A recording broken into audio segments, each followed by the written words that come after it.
वो औरत एक भयानक रूप ले लेती है और उन दोनों के सामने खड़ी हो जाती है, जिसे देख वो दोनों डर जाते हैं। असल में वो औरत एक चुड़ैल होती है। मैंने तुम दोनों से पूछा था ना कि अगर भूख लगे तो कुछ भी खा लेना चाहिए कि नहीं, तब तुम दोनों ने कहा था कि खा लेना चाहिए। अब मेरा खाना तुम दोनों ही हो, अब कहाँ भाग रहे हो? सर्दियों में तो वैसे भी बहुत कुछ खाने का मन करता ही रहता है। सर्दियों की एक काली रात थी। भूख से बेहाल पंकज और नीरज ऑफिस से घर आ रहे थे।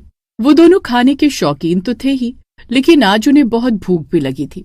रोज तो उनका बॉस उन्हें जल्दी घर भेज दिया करता था, लेकिन आज काफी समय हो चुका था कि तभी उनको एक ठेला दिखाई देता है। भैया देखो, मोमो बर्गर का ठेला। ये क्या चीज होती है? या तो मोमो होता है या तो बर्गर। ये क्या होता है? अरे भैया, बहुत ही स्वादिष्ट होता है। मैंने बहुत बार खाया है, आप भी खा कर देखो। वैसे भी भूख लगी है, यहाँ आसपास कुछ दिखाई भी नहीं दे रहा है, एक खा लेते हैं ना। चल छोटे, मन तो मेरा भी नहीं कर रहा घर पे खाना बनाने का। चलो यहीं खा कर चलते हैं। पंकज और नीरज मोमो बर्गर के ठेले पर पहुँचते हैं तो देखते हैं वहाँ एक सुंदर सी महिला मोमो बर्गर बना रही है। 2 प्लेट लगा देना। जी अभी लगा देती हूँ, लेकिन क्या? आपको 1 प्लेट और भी मिल सकता है। अगर आप लोग मेरे एक सवाल का सही जवाब दें तो मैं आपको 1-1 मोमो बर्गर और दूंगी। और वो सवाल क्या है? अगर किसी को भूख लगी हो तो उसको जो मिले वो खा लेना चाहिए। ये कैसा सवाल है? आप बस बताइए इसका उत्तर क्या हो सकता है। क्या उसको खाना चाहिए या नहीं? बिल्कुल खाना चाहिए। भूख लगी है तो खा लो कुछ भी। ठीक है, ये लीजिए आपका मोमो बर्गर। वो औरत नीरज और पंकज को मोमो बर्गर बनाकर दे देती है। नीरज और पंकज भूख से बेहाल मोमो बर्गर बहुत जल्दी जल्दी खाने लगते हैं, लेकिन थोड़ी ही देर में पंकज की आंखों से खून निकलने लगता है। भैया, आपकी आंखों को क्या हो गया? आपकी आंखों से तो खून आ रहा है।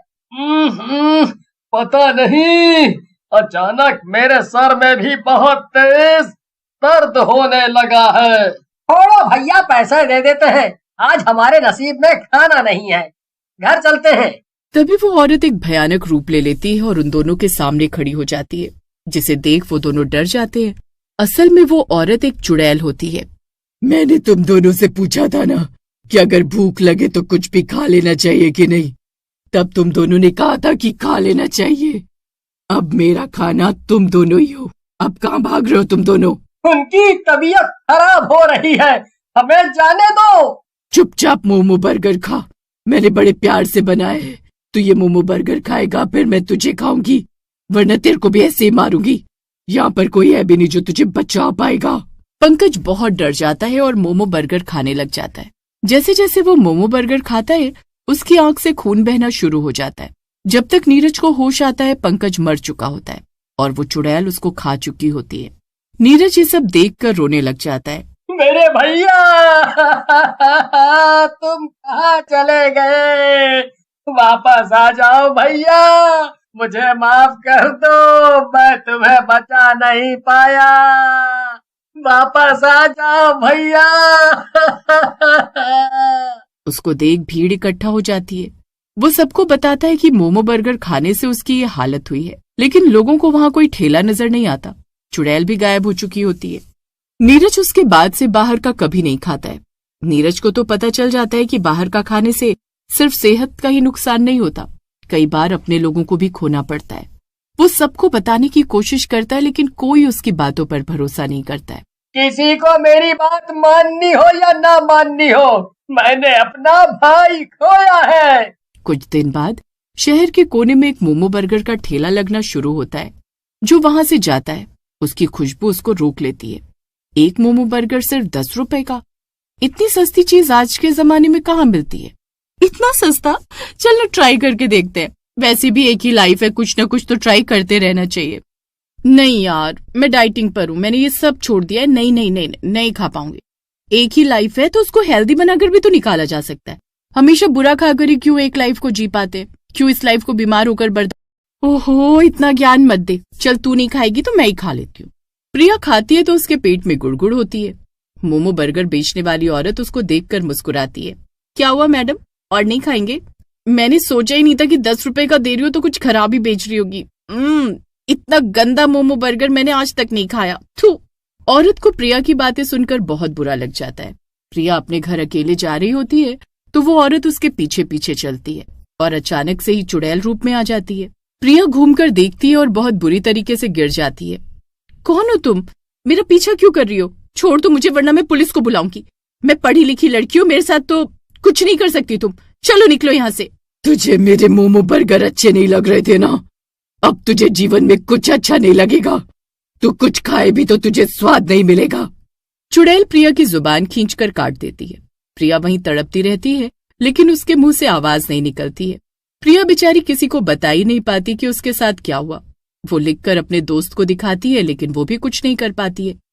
अब पूरी जिंदगी वो बिना जीप के रहती है। तुझे कहा था डाइटिंग कर ले लेकिन तूने मेरी बात नहीं मानी। अब वो ठेला वहां से काफी दूर एक गली में लगने लग जाता है। लोग उसे वहां पसंद करने लगते हैं लेकिन गली के पुराने लोगों को यकीन था कि वो कोई आम औरत नहीं, एक चुड़ैल है। पता नहीं ये सच है कि नहीं, लेकिन मोमो बर्गर के भूतिया किस्से बहुत सुने हैं मैंने। एक लड़की की जुबान कट गई थी, एक ने अपने भाई को खो दिया था। मुझे तो इन सब चीजों से बहुत डर लगता है। बात तो तुम सही कह रहे हो, लेकिन आजकल के बच्चे कहाँ ये सब मानते हैं। उनको तो डर ही नहीं लगता किसी भी बात का। और ये बात सच भी होती है क्योंकि कुछ ही दिनों बाद एक लड़का जिसका नाम विनय होता है, वो एक कॉलेज स्टूडेंट हॉस्टल से हर रात निकलकर नया स्ट्रीट फूड तलाश करता। एक दिन उसके दोस्त सागर ने मजाक में कहा, चलना आज मोमो वाली चुड़ैल के बर्गर खा के आते हैं, डर लगे तो भाग लेंगे। सागर ने भी इधर उधर से उस चुड़ैल के बारे में सुना होता है लेकिन इस बात को सच नहीं मानता। जब वो ये बात विनय को बताता है तो विनय भी हंसने लगता है और हंसकर कहता है, भूतों से नहीं, भूख से डर लगता है भाई। और वो दोनों तय करते हैं कि वो जाएंगे उस चुड़ैल मोमो बर्गर वाली के पास। रात के 9 बजे दोनों उस गली में पहुंचे। माहौल में अजीब सन्नाटा था। कोई दुकानदार नहीं, कोई ग्राहक नहीं, बस एक चमकती लाल लाइट और उसके नीचे बैठी एक औरत। मोमो बर्गर? क्या आप ही है वो फेमस मोमो बर्गर वाली? औरत ने बिना देखे सिर हिलाया। ये रहा मोमो बर्गर, ये खाकर देखिए, मैंने बनाया है। दोनों ने एक एक बर्गर लिया। सस्ते भी थे, बस 10 रुपए, लेकिन स्वाद अजीब सा तीखा, लार जैसा नमकीन और कुछ कुछ कच्चे मांस जैसा। विनय ने आधा खाया और फेंक दिया। घटिया स्वाद है यार, तू पता नहीं कैसे खा रहा है। मुझसे तो ये खाया ही नहीं जा रहा। इतना फालतू, इसके लिए तो 10 रुपए भी क्यों ही देना है। मुझे तो अच्छे लगे और खा सकता था, फेंकना नहीं चाहिए था तुझे। और 10 रुपए में और क्या लेगा? आज के जमाने में 10 रुपए में कुछ नहीं मिलता। दोनों हॉस्टल की तरफ चल देते हैं लेकिन अगली सुबह हॉस्टल में खबर फैली, सागर गायब था। किसी ने उसे रात के बाद नहीं देखा। विनय बेचैन हुआ। पुलिस में रिपोर्ट आई लेकिन कोई सुराग नहीं। अगले हफ्ते शहर में 3 और लोग गायब हुए। सभी ने वही मोमो बर्गर खाया था। विनय ने उस गली की ओर फिर कदम बढ़ाए। इस बार वो अकेला था लेकिन इस बार उसके चेहरे पर कुछ और था, एक भयानक मुस्कान। बर्गर खाओगे? विनय वहां से भागा लेकिन सच्चाई उसे जाननी थी। उसने पास की झुग्गी में एक बूढ़ी औरत से पूछा। बूढ़ी कांपती आवाज में बोली, तू मरा हुआ समझ, वो इंसान नहीं है। 20 साल पहले इस गली में एक लड़की मीनाक्षी मोमो का ठेला लगाती थी। सुंदर, अकेली, मेहनती, लेकिन लड़कों ने उसकी इज्जत लूटने की कोशिश की और उसे जिंदा जला दिया। विनय की सांसें थम गई। तब से हर साल वो लड़की मोमो बर्गर वाली चुड़ैल बनकर लौटती है। जो बर्गर खा लेता है, मांस उसकी आत्मा वो अपने ठेले में मिला देती है। अगली रात विनय ने उस ठेले का पीछा किया। चुड़ैल बर्गर समेटकर एक सुनसान गोदाम में गई। विनय ने खिड़की से झांका। अंदर जल रही थी काली अंगीठी जिसमें इंसानी हड्डियां भुन रही थी। उसने सागर को देखा, लोहे की जंजीरों में जकड़ा हुआ, अधमरा। विनय का दिमाग सुन्न हो गया। विनय ने पत्थर से खिड़की तोड़ी और अंदर कूद गया। एक टिन का डब्बा उठाया और आग में फेंक दिया। पूरा गोदाम धधक उठा। चुड़ैल चिल्ला